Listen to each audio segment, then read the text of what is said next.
Okay, so touching on the things that we discussed, some of the things have come up already. Starting at grassroots, I suppose, so education, schools and colleges.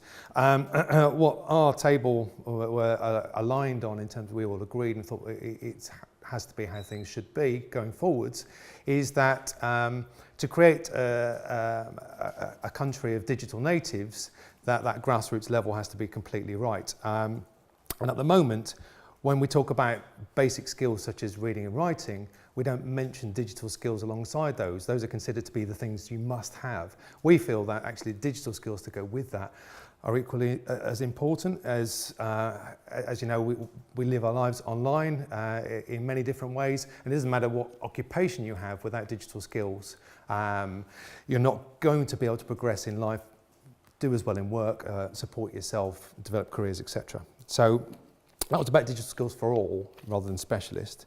Then we talked about there is a change in the curriculum, but we are inheriting a long period where digital skills were removed from the curriculum and considered to be embedded, I suppose, and less focused on. So we've got some legacy work to do there, and we feel that a barrier is around expertise, resources, and the quality and the passion of teaching for digital skills. And again, the subject came up about pay. How do we incentivise somebody with great industry skills to want to come and work in further education or higher education or even the primary sector?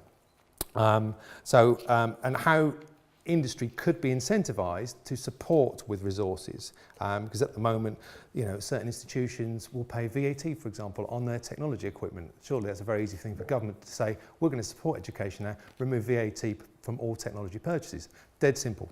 Apprenticeships, again, we think, you know, like it's been said already, it's a poor relation in terms of career development. But, however, you know, the university route now comes at a price tag of around 50 to 60k for the average person going through it. So we're talking about sustainable careers. In the Southwest, we have talent retention problems. If somebody comes to do the degree at the expense of 50 to 60k, they're going to have to leave the Southwest and go to the Southeast or abroad to potentially pay that back and then get on with their lives and have kids and all that other stuff that you need to do, or not. So we think the apprenticeship route is a good one, it's a valid one.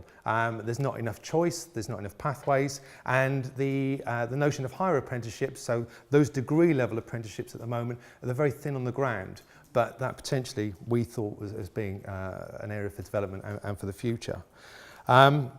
The next point really was about the business engagement and particularly around further education, higher education. That's why our discussion kicked in.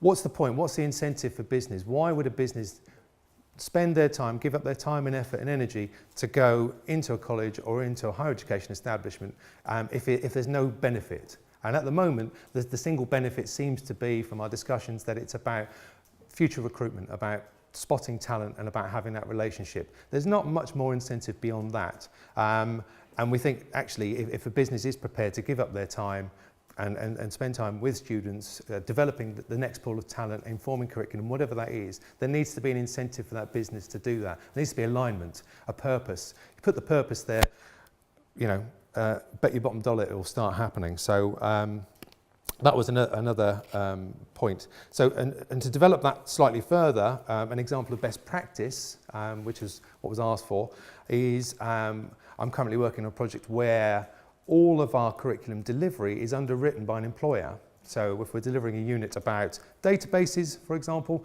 we'll have somebody from industry that will come and write the assignment with the lecturer, and the assignment will be given to the student with a foreword from that industry or that person representing that company saying, we need these skills because we're teaching these things because you need to understand the following. My business needs this because it's important.